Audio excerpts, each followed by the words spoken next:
네, 오늘부터 야고보서 말씀을 보시겠습니다. 지난주까지 구약에 나온 소대언서 말씀을 보셨는데 이번 주부터는 야고보서 말씀을 함께 나누고자 합니다. 야고보서는 신약의 잠언으로 불리웁니다. 교리 문제를 다루는 게 아니고 생활 실천서, 생활 지침서라고 불리웁니다. 학교에 들어오면 입학이 중요하죠. 입학이 되면 학교 교칙을 따라야 됩니다. 마찬가지로 신앙생활을 하면 하나님께서 원하는 생활 지침을 따라야 됩니다. 그래서 이 야고보서는 우리 신학 성도들에게 성숙함, 또 성화 과정을 다루는 중요한 말씀입니다. 그리스도인에서 성숙하려면 어떤 걸 따라야 되는가 잘 가르쳐주는 말씀이 야고보서 말씀인데, 우리 믿음으로 의롭게 된다 흔히들 말을 합니다. 믿음으로 의롭게 되니까 행위가 중요하지 않습니다.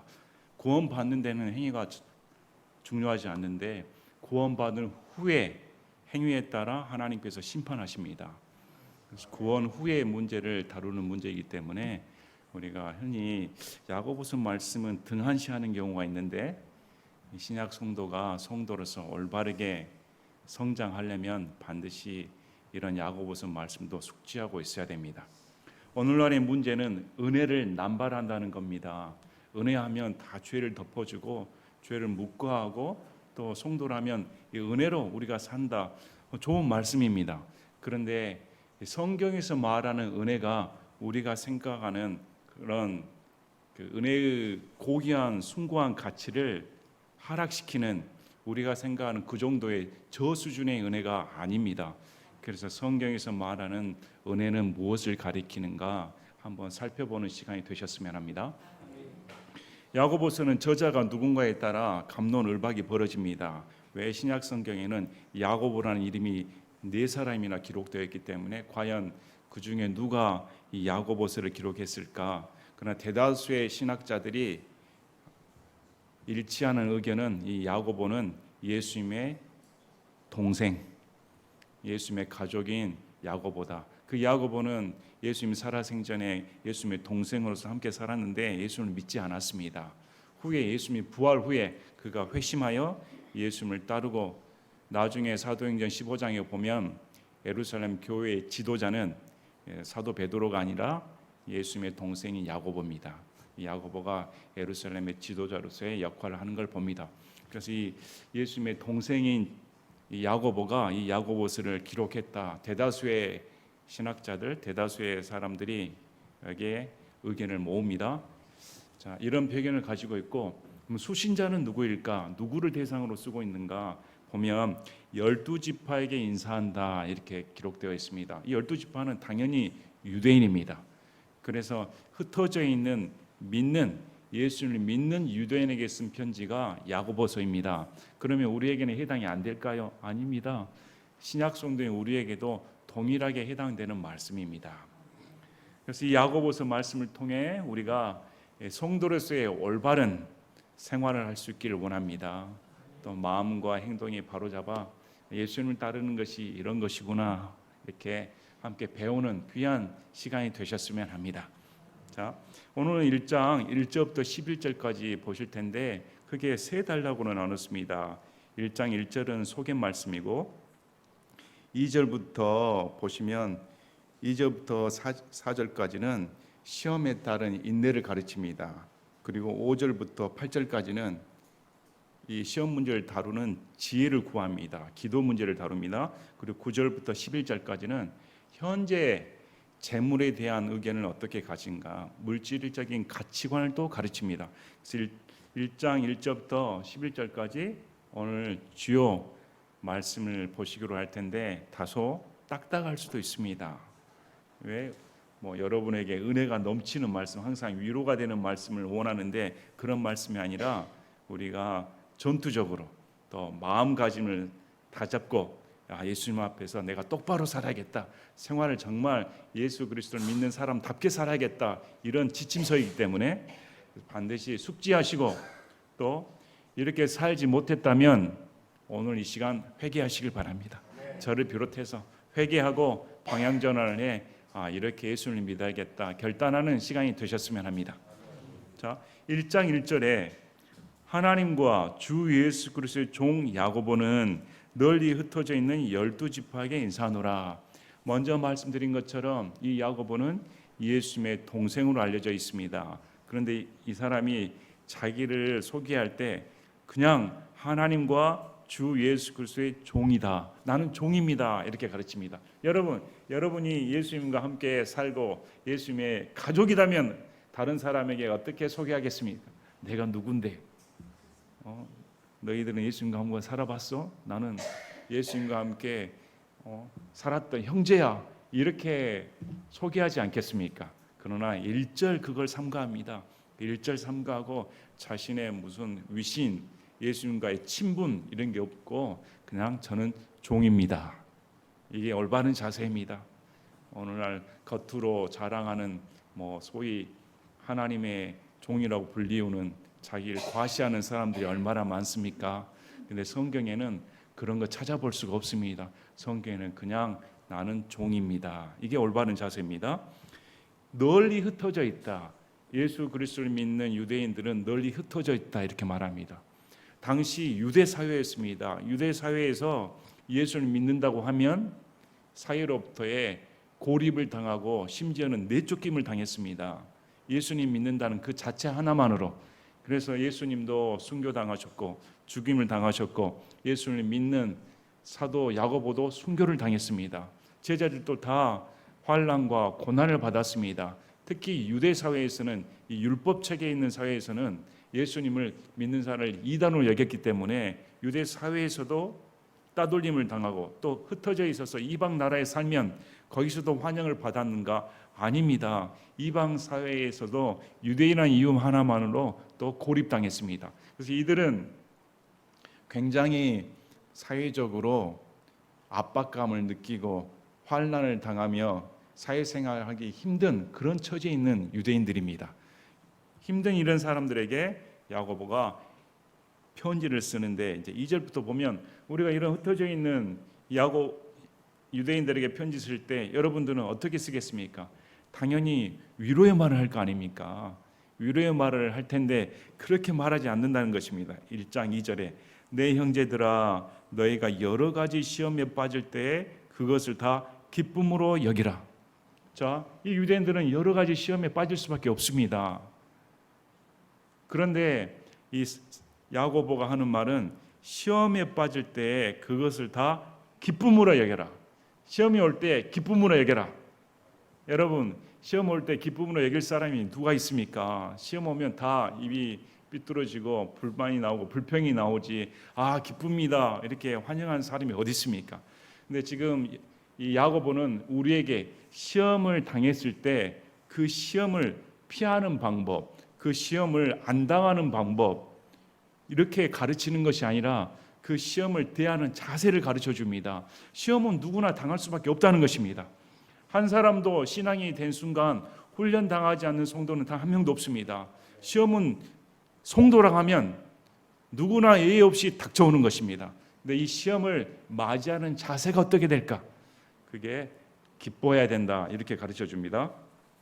자, 우리가 시험을 당할 때 기뻐하는 이유가 뭘까요? 모든 신앙의 원동력, 신앙의 이 극복하는 모든 것의 기초는 믿음입니다. 믿음으로 신을 극복하고 믿음으로 신앙을 갖고 믿음으로 인내를 갖습니다. 그래서 믿음이 기본입니다. 그 믿음을 가져다 준 게 하나님의 은혜입니다. 여러분, 하나님의 은혜를 어떻게 생각하십니까? 여러분은 하나님의 은혜를 좋다. 죄로부터 구원받았고 내가 무슨 짓을 해도 하나님 나를 불쌍히 여겨주시고 하나님은 그냥 나를 온갖 보호해 주는 그런 정도로 생각하신 거 아닌가? 성경에서 은혜에 대해 가르쳐 줍니다. 디도서 2장 11절에서 13절까지 아마 은혜 부분에서는 이 부분이 가장 정확하게 가르쳐 주지 않나 생각합니다. 디도서 2장 11절에서 13절 구원을 가져다 주시는 하나님의 은혜가 모든 사람에게 나타나. 자, 하나님의 은혜는 구원을 가져다 주십니다. 모든 사람에게 나타났습니다. 예수님의 십자가와 부활의 복음은 모든 사람에게 계시되었습니다. 누구든지 그 십자가의 죽으심과 부활을 받아들인 자는 영존한 생명을 얻고 상속 유업을 받게 해주겠다고 약속의 말씀을 주셨습니다. 그 은혜를 누리면 자, 12절에 우리를 가르치시되, 누가 누구를 가르칩니까? 은혜가 우리를 가르친다는 것입니다. 믿는 자를 가르치시는데 어떤 걸 가르치시는가? 하나님의 성품에 위배되는 것, 세상에 속한 정욕들을 우리가 거부하게 한다. 그러면 하나님의 은혜가 들어오면 어떤 현상이 벌어집니까? 하나님의 성품에 위배되는 죄를 멀리하게끔 되어 있습니다. 그러니까 죄를 지으면서 하나님께서 내게 은혜를 주셔서 다 묵과시켜 준다는 말은 거짓입니다. 하나님의 은혜가 오면 죄를 멀리하는, 그래서 하나님의 은혜는 죄를 멀리하게 한다. 또 세상에 속한 정욕들, 동욕심, 탐욕, 무욕 이런 모든 것들을 거부하게끔 되어 있습니다. 여러분, 하나님의 은혜가 넘치는 자인가 아닌가는 자기가 양심적으로 생각해 보면 됩니다. 내 마음 가운데 하나님의 은혜가 넘치다 하면 세상의 무욕, 그 다음에 죄의 소욕이 떨어져 나가는 것입니다. 또 현 세상에서 맑은 정신을 가지고 의롭게 하나님의 뜻대로 살며 하나님의 뜻대로 살게 하는 것이 무엇일까요? 하나님의 은혜입니다. 이렇게 하나님의 은혜가 오면 하나님의 뜻대로 살 수밖에 없게끔 됩니다. 저 복된 소망과 위대하신 하나님 곧 우리 구원자 예수 그리스도의 영광스러운 나타나심을 기다리게 하셨다. 하나님의 은혜가 넘치면 위대하신 하나님, 그분은 예수님입니다. 위대하신 예수님, 하나님이신 그분이 재림하신 것을 소망하게끔 돼 있다. 이것이 하나님의 은혜이다. 그러나 오늘날 교회는 하나님의 은혜를 어떻게 가르칩니까? 죄를 지어도 그만, 무슨 짓을 해도 그만, 내가 원래 나는 이런 팔자인데 이런 육체적인 소유를 가지고 있는데 묵과하면서 오늘 또 내일 또 그렇게 하나님의 은혜를 남발하지 않습니까? 그러나 성경은 하나님의 은혜를 그렇게 가르치질 않습니다. 하나님의 은혜가 임하면 세상을 멀리하게 돼 있다. 하나님의 은혜가 임하면 더 재림을 사모하게끔 돼 있다. 히브리서 12장 28절 29절에도 이 은혜에 대해 가르쳐 줍니다. 히브리서 12장 28절 29절 그러므로 우리가 움직일 수 없는 왕국을 받고 있으니 은혜를 소유하자. 이 은혜에 의거하여 우리가 공경하는 마음과 하나님께 속한 두려움을 가지고 받으실 만하게 하나님을 섬길지니 우리 하나님은 태워버리는 불이시니라. 자, 이 하나님의 은혜에 의거하여 하나님을 공경하고 하나님께 속한 두려움을 갖게 돼 있다. 이것이 하나님의 은혜입니다. 여러분, 십자가 은혜와 복음을 어떻게 믿고 계십니까? 십자가 상에서 죄를 회개하고 내가 극한 죄로부터 지옥 갈 자인데 하나님께서 구원시켜 주셨으면 이 은혜가 어떻게 작동한다는 것입니까? 세상에서 멀어지게 한다. 더 거룩하게 살게 한다. 더 천국 백성이 되게 한다. 더 예수님을 사랑하게 한다. 이것이 하나님의 은혜입니다. 그러나 가짜 은혜는, 짝퉁 은혜는 반대로 가르칩니다. 그런 은혜는 성경에 존재하지 않는다는 것입니다. 성경의 은혜는 하나님을 두렵게 한다. 자, 이 은혜를 받으니까 시련이 왔을 때 그걸 기쁨으로 여겨라. 이 시련에 대한 것은 어떻게 극복할 수 있는가? 자, 시련에 대해 어떤 자세를 갖는가? 베드로전서 1장 6절 7절에 말합니다. 베드로전서 1장 6절 7절. 왜 우리가 시련에 닥쳐올 때 그걸 기뻐해야 되는가? 베드로전서 1장 6절 7절. 비록 지금은 필요가 있어 너희가 여러 가지 시험으로 인해 잠시 근심하고 있지만 그 구원을 크게 기뻐하나니 이것은 너희 믿음의 단련이 불로 단련해도 없어지는 금을 단련한 것보다 훨씬 더 귀하여 예수 그리스도께서 나타나실 때 칭찬과 존귀와 영광으로 드러나게 하려 함이니라. 이유가 뭘까요? 우리의 믿음을 단련시켜서 시험을 통해 시련을 통해 단련시켜서 예수님이 오실 때 칭찬과 영광과 존귀로 갚아주겠다. 그러니 시험이 오면 기뻐해라. 베드로전서 4장 12, 13절에도 사랑하는 자들아 너희를 단련하고 오는 불같은 시련에 관하여는 마치 이상한 어떤 일이 너희에게 일어난 것 같이 이상히 여기지 말고 오히려 너희가 그리스도의 고난에 참여하는 자가 되었으므로 기뻐하라. 이것은 그분의 영광이 드러날 때에 너희가 넘치는 기쁨으로 또한 즐거워하게 하려 함이니라.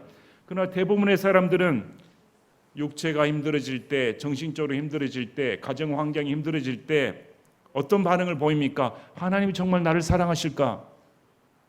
이 시련이 왜 내게 임한다는 말입니까? 마치 이상한 일이 벌어졌다. 나에게는 이런 일이 벌어지지 않아야 되는데, 나는 예수를 믿기 때문에 이런 불행한 일은 일어나지 않아야 되는데, 이것이 이상한 일처럼 여겨서는 안 된다는 것입니다. 세상 사람이 당하는 시련, 고통은 우리 믿는 자라도 예외가 아닙니다. 다 당한다. 그런데 그것을 이상히 여기지 말고 오히려 기뻐하라는 것이 무엇 때문에 기뻐합니까? 예수 그리스도의 고난에 참여하는 자가 됐으니까 기뻐해라. 예수를 믿는 것 때문에 세상 사는 것이 힘들어지고, 예수를 믿는 것 때문에 이 히브리인 유대인처럼, 믿는 유대인처럼 세상으로부터 따돌림하고 고난을 받을 때 오히려 기뻐해라. 이것이 그리스도의 고난에 동참했으니까 감사해라. 여러분, 예수 그리스도의 고난에 동참한 것을 감사할 수 있습니까? 예수님 믿는 자에게 주는 특권이 뭘까요? 은혜가 있습니다. 그런데 그 은혜 때문에 고난을 기쁨으로 여길 수 있는 특권이 생기는 것입니다. 세상 사람은 고난이 오면 불평하기 일쑤이죠. 자기 머리 굴리기 일쑤입니다. 그러나 예수님 믿는 사람은 달라야 됩니다. 예수님 믿는 사람은 고난이 오면 기뻐해라. 이것이 세상 사람이 당하는 고난을 대하는 태도와 예수 그리스도를 믿는 신앙인이 고난을 당하는 태도가 완전히 다른 것입니다. 그래서 야고보는 이 시련이 올 때 기뻐해라, 기뻐하라는 것입니다. 이를 통해 내 믿음이 단련되는구나, 이를 통해 내 불순물이 빠지는구나. 금을 정련히 시키려면 용광로에 넣어야 됩니다. 뜨거운 불 가운데 넣어야 됩니다. 그래야 불순물이 떨어집니다. 우리의 신앙도 마찬가지입니다. 저와 여러분도 불순물이 수없이 끼어져 있습니다. 외적으로는 보이질 않습니다. 그러나 시련이 다가오면 그 사람의 진가가 드러납니다. 그 사람의 믿음이 드러납니다. 시련 앞에서 그냥 벌거벗은 채 드러납니다. 시련을 통해 기뻐하는 자는 믿음이 단련된 자고, 시련을 통해 불평불만하며 하나님을 불신한 자는 믿음이 그만큼 불신에 빠진 자입니다. 그래서 우리가 시련을 돌 때 감사하시길 바랍니다. 이를 통해 우리에게 믿음을 연단시키시는구나, 이를 통해 나의 불순물을 제거하는구나, 세상 찌꺼기, 정욕 찌꺼기, 죄의 찌꺼기를 덜어내버리려고 시련이 내게 오는 거구나. 그래서 시련을 통해서 하나님과 깊은 교제를 나눌 수가 있습니다. 그래서 이를 기뻐해라. 그렇다고 해서 예수님 믿는 사람이 수도승이 아닙니다. 금욕주의자가 아닙니다. 무슨 쌍수 들고 시련만 오시길 바랍니다. 이런 자가 아닙니다. 시련이 오든 안 오든 항상 기뻐하는 것이 너희를 향한 하나님의 뜻이라는 것입니다. 그러면 우리에게는 시련이 오든 안 오든 기뻐할 수 있는 특권을 누릴 수가 있습니다. 여러분, 예수님 때문에 기뻐하시길 바랍니다.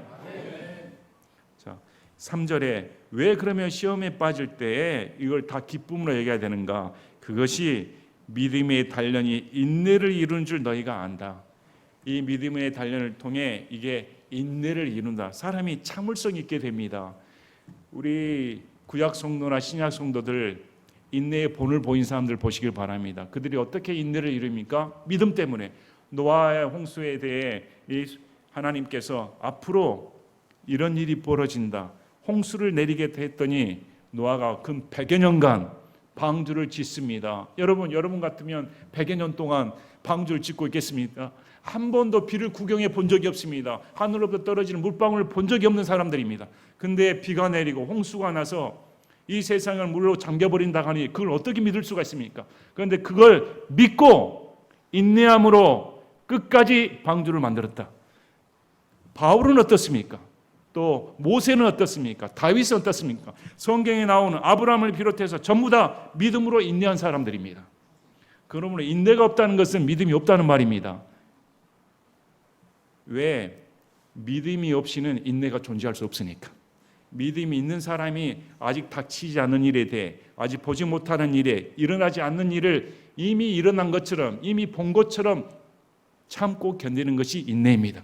그래서 시련이 올 때 너희의 인내심을 가지기 위해 하나님께서 주셨다. 그래서 이 인내가 우리에게 히브리서 12장 10절 11절에 히브리서 12장 10절 11절에 진실로 그들은 며칠 동안 자기들이 기뻐하는 대로 우리를 징계하였으나 그분께서는 우리의 유익을 위해 하시나니 이것은 우리가 자신의 거룩함에 참여하는 자가 되게 하려 하심이니라. 그런데 어떤 징계도 그 당시에는 기쁘게 보이지 아니하고 슬프게 보이나 그럼에도 불구하고 그것은 후에 그것에 의해 단련된 자들에게 의의 화평한 열매를 맺게 한다. 이 단련을 통해 하나님께서 우리에게 의의 화평한 열매를 맺게 해줍니다. 더 거룩하게 하고 더 화평하게 하는 그런 충만함을 누릴 수 있도록 주신 것이 시련이기 때문에 시련을 기쁨으로 여기고 그 기쁨을 믿음으로 견뎌내며 인내함을 이루라. 이것이 성경의 가르침입니다. 여러분 인내하시길 바랍니다. 자, 오직 인내를 완전히 이루라. 이것은 너희가 완전하고 완벽하여 아무것도 부족함이 없게 하려 함이라. 인내를 완전히 이룰 때 그것이 완벽하고 완전하여 부족함이 없도록 해주겠다. 이게 신앙의 성숙입니다. 학교에 입학했으면 1학년, 2학년, 3학년, 4학년, 5학년 진급을 해야 될 거 아닙니까? 그런데 계속 유급당하고 있으면 그게 바르게 배운 사람이겠습니까? 성장해야 됩니다. 지금 야고보서는 이 말씀을 통해 우리에게 신앙의 성장을 가르치고 있습니다. 너희들이 신앙을 성장하려면 이런 시련을 당해야 되고 이걸 인내해야 되며 이 인내를 통해 너희가 성숙해질 수가 있다. 이것은 필수 과정입니다. 자, 우리 올림픽을 위해 선수들이 땀을 흘립니다. 땀을 흘리지 않는 선수들은 없습니다. 왜 올림픽을 위해 그 4년 동안 자기의 몸과 마음을 깎아가며 그 고된 훈련을 담당할 수 있을까요? 그 시기에 올림픽 경기에 나가 완전한 경기를 치르기 위해 준비하는 과정입니다. 그들이 땀을 흘리면서 슬픈 인상 쓰면서 그렇게 하겠습니까? 왜? 관을 쳐다보며 상급을 바라보며 메달을 바라보며 기쁨으로 견뎌내는 것입니다. 마찬가지입니다. 예수님 믿는 사람도 마찬가지입니다. 예수님 믿는 사람이 시련을 당하고 인내하는 것이 뭘까요? 이 경기 선수처럼 완전하여 경기에 나가야 되니까 성숙한 사람이 경기에 승리할 거 아닙니까? 그래서 훈련이 없는 선수가 존재하지 않는 것처럼 시험이 없는, 단련이 없는 신앙인은 존재하지 않습니다. 성경에서 말한 것처럼 사랑하는 자마다 하나님께서 징계하신다. 그러므로 여러분이 고난을 받을 때, 여러분이 시련에 빠질 때 오히려 하나님 나를 사랑하신다고 생각하시길 바랍니다. 하나님이 이 시를 통해 나를 더 연단하고 나를 성숙케 하는 거구나. 나를 완전하고 완벽하게 되어 부족함이 없도록 만들어 주시는구나. 감사하시길 바랍니다. 자, 이렇게 지금 이 믿는 히브리인들에게 하나님께서 야고보를 통해 이런 시련에 당하는 자세에 대해 가르쳐 주었습니다. 자, 그런데 5절 보니까 지혜의 문제를 다룹니다. 그러면 이 연관되는 상황에서 이 지혜는 뭘까요? 시험을 잘 치는 지혜, 삶의 지혜를 말하는 것이 아닙니다. 윗 구절을 봤습니다. 윗 구절은 시련을 당했을 때 믿음으로 인내하고 완전하는 이걸 구하는 지혜입니다. 지혜가 있어야 하나님 내게 주신 시련의 의미가 뭘까? 하나님이 이 인내를 통해 무엇을 내게 가르쳐 주시고 할까? 이 지혜를 구하라는 것입니다. 너희 중에 어떤 사람이 지혜가 부족하거든 모든 사람이 너그러이 주시고 꾸짖지 아니하시는 하나님께 구하라. 그러면 그분께서 그것을 그에게 주시리라. 이제 지혜 문제를 다루죠. 여러분, 신앙인에서 가장 어리석은 자가 무엇입니까? 시련이 왔을 때 넘어져 버린 자입니다. 정말 어리석습니다. 오히려 지혜로운 자는 이 시련을 통해 하나님께서 내게 무엇을 주실까?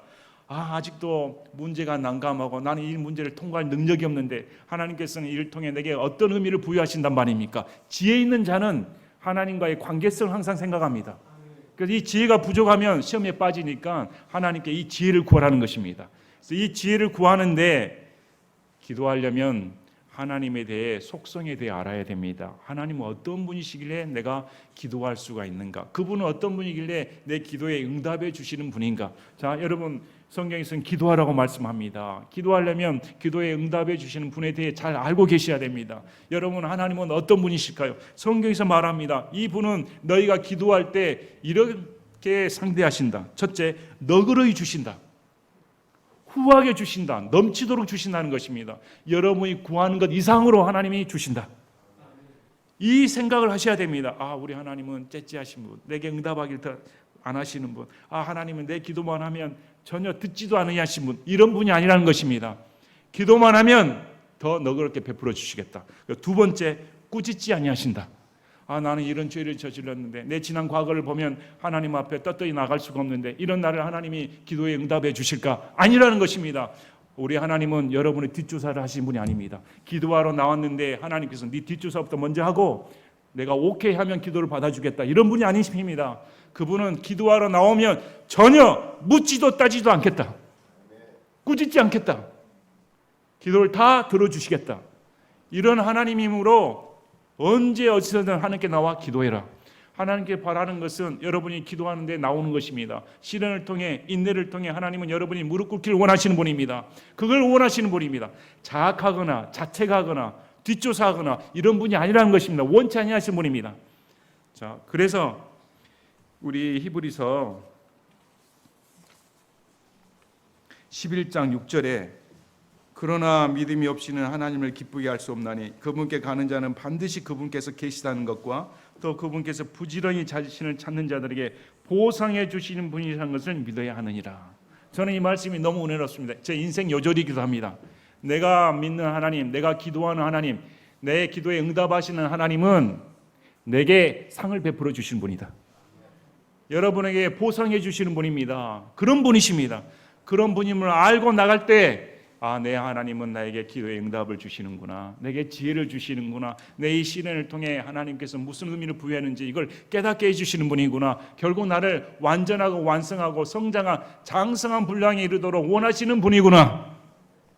그래서 여러분, 신앙인의 목표가 뭡니까? 잘 먹고 잘 사는 법을 가르치는 것이 아닙니다. 신앙인의 목표는 예수 그리스도의 장성한 분량에 도달하는 것입니다. 그걸 목표로 삼으시길 바랍니다. 자, 그러면 그분께서 그것을 그에게 주시리라. 그래서 그분은 주시는 분입니다. 자, 그러면 기도를 하는 대상은 이런 분이신데, 그럼 기도를 하는 나는 어떤 자세로 기도해야 됩니까?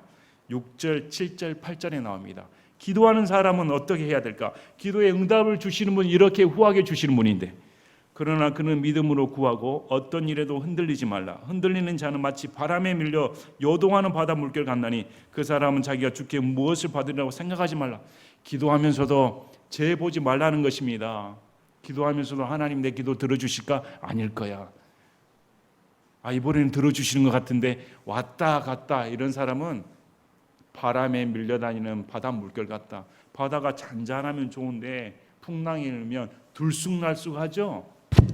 그래서 두 마음을 품은 자는 마음이 안정할 때가 없습니다. 자기 감정에 따라 이럴 때는 하나님이 나를 사랑하시는 모양이다 쑥 올라갔다가, 어떤 때는 하나님이 나를 버리셨나봐 쑥 내려갔다가, 두 마음을 품으니 요동하고 있죠. 정한 적이 없습니다. 그러나 하나님께 신실하고 하나님만 바라보고, 이런 하나님이 나를 대우해 주시고 그분이 나를 이렇게 사랑해 주시고 그분은 전적으로 나를 상속자로 삼아주시는 이 하나님에 대한 절대적인 신뢰를 가진 사람은 요동하지 않습니다. 바깥에 바람이 치든 환란이 오든 창문이 깨지든 지붕이 날아가든 요동하지 않는다. 이런 자에게 하나님이 응답해 주신다. 두 마음을 가진 자에게 하나님이 어떻게 응답해 주시겠는가? 왔다 갔다 하는 자에게. 그래서 여러분, 왔다 갔다 하지 마시기 바랍니다. 교회에 왔다 갔다 하지 마시기 바랍니다. 항상 마음 가운데 요동함 없이 하나님은 내 신음소리에 귀를 기울이시는 분이시다. 이분은 절대 내 기도를 멸시하지 않으신 분이다. 나의 부족함에도 불구하고 나의 허물에도 불구하고 그분은 내 기도에 귀를 기울이시고 들어주시는 분이시다. 하나님에 대한 불신을 회개하시길 바랍니다. 하나님은 여러분을 못 도와주셔서 안달하신 분입니다. 나오기만 하면 너그러이 주시고 꾸짖지 않겠다. 이분이 내가 믿는 하나님이시다.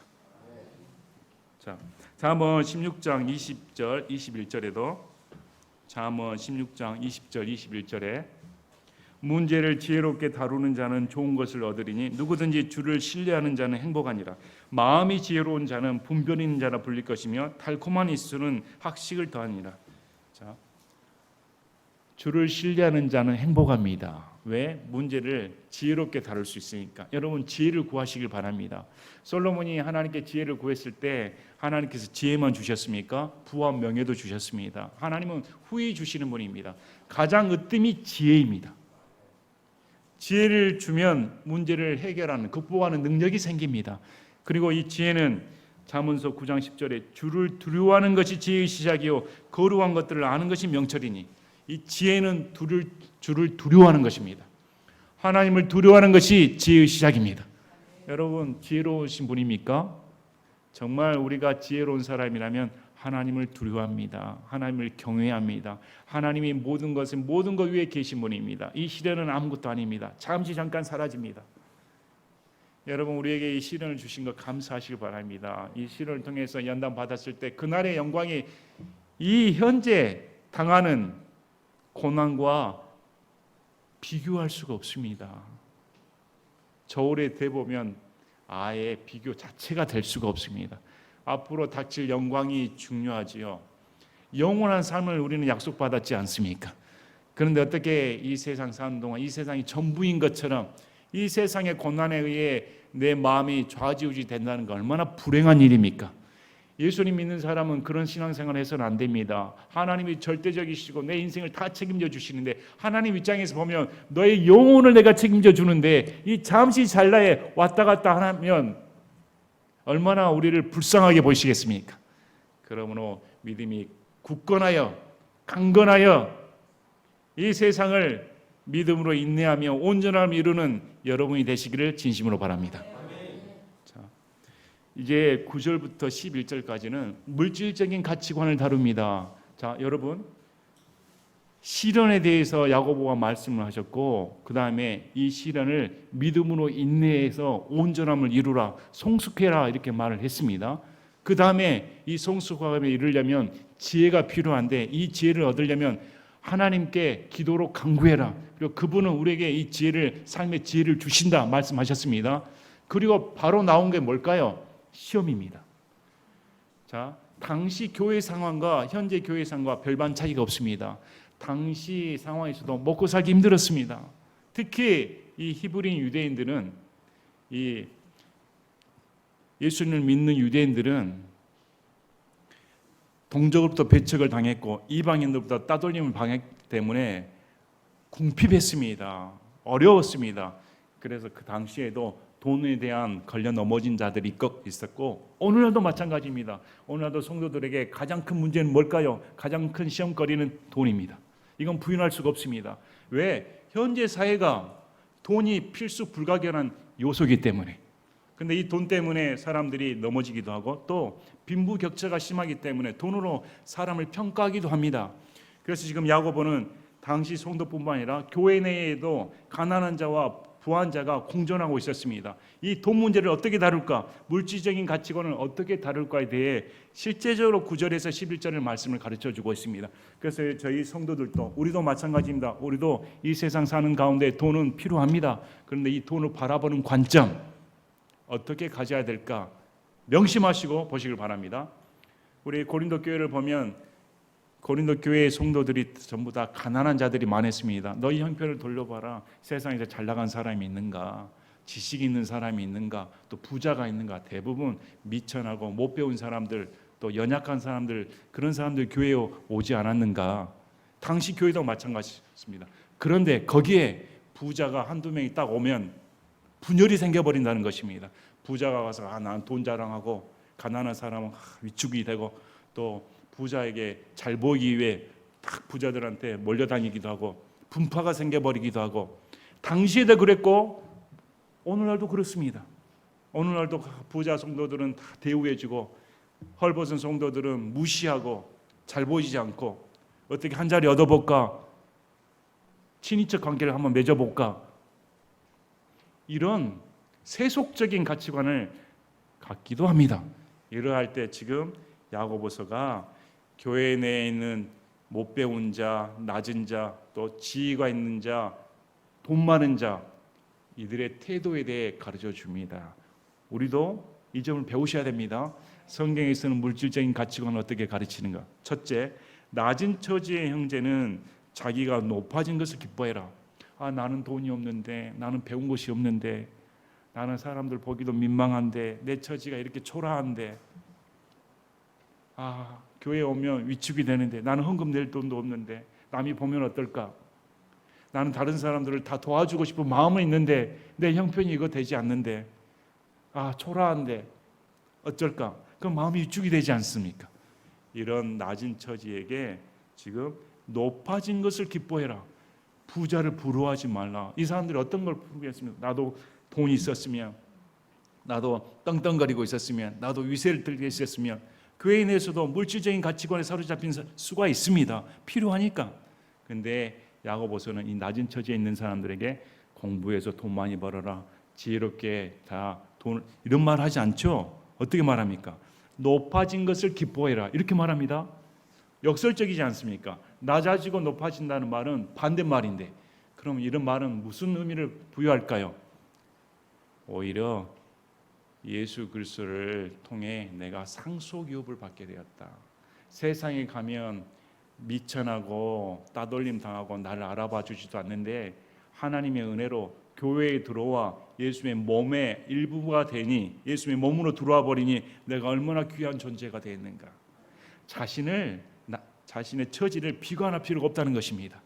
세속적인 가치관으로 자신을 평가하지 말고 하나님 앞에서 내가 이런 존재임에도 불구하고 남이 알아주지도 않는데 하나님께서 나를 알아주시고 이렇게 귀한 아들로 봐주시니 얼마나 감사한가. 어떻게 이런 높은 영예를 취득할 수가 있는가.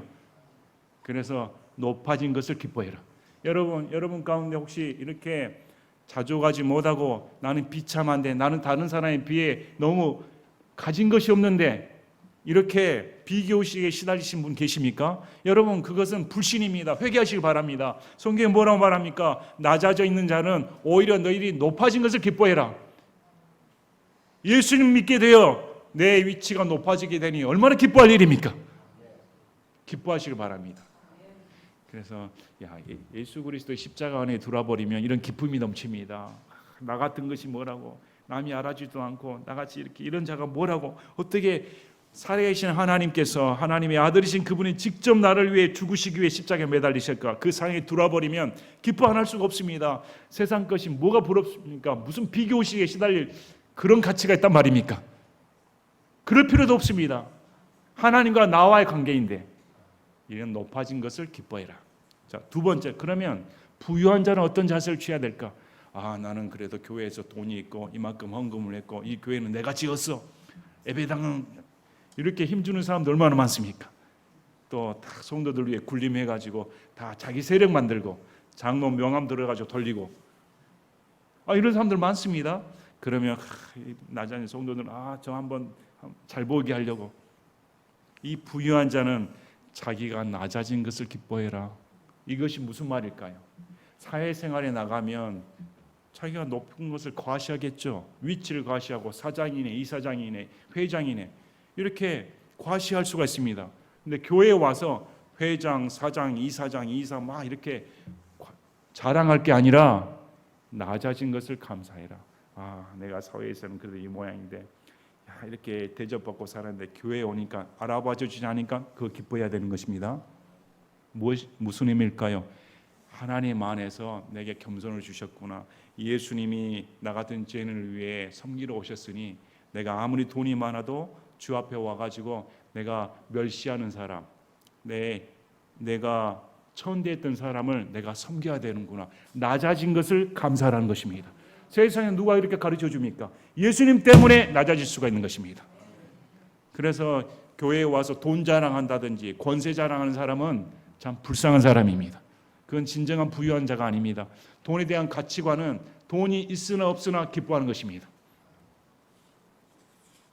자, 디모데전서 6장 8절에서 11절에 디모데전서 6장 8절에서 11절에 먹을 것과 입을 것이 있으면 우리가 그것으로 만족할 것이니라. 그러나 부유하게 되려는 자들은 사람들을 파멸과 멸망에 빠지게 하는 시험과 올무와 여러 가지 어리석고 해로운 욕심에 떨어지나니 이는 돈을 사랑함이 모든 악의 뿌리이기 때문이라. 어떤 자들이 돈을 탐내다가 믿음에서 떠나 잘못을 범하고 많은 고통으로 자기를 찔러 꿰뚫었도다. 그러나 오 하나님의 사람아, 너는 이것들을 피하고 의와 하나님의 성품과 믿음과 사랑과 인내와 온유를 추구하라. 디모데에게 돈을 추구하지 말라고 말씀을 합니다. 하나님의 사람이기 때문에. 그런데 오늘날 교회에서 성경에서 돈을 잘 버는 방법, 잘 사는 법, 하나님의 음성을 듣는 법, 이런 거짓 가르침이 현혹되어 그것이 좋다고 쫓아가고 있으니 뭐라고 말합니까? 악의 뿌리인 것입니다. 시험에 올무에 빠져버린다. 성경은 그런 거 가르치지는 않습니다. 성경은 뭘 가르칩니까? 의와 화평의 열매를 맺어라.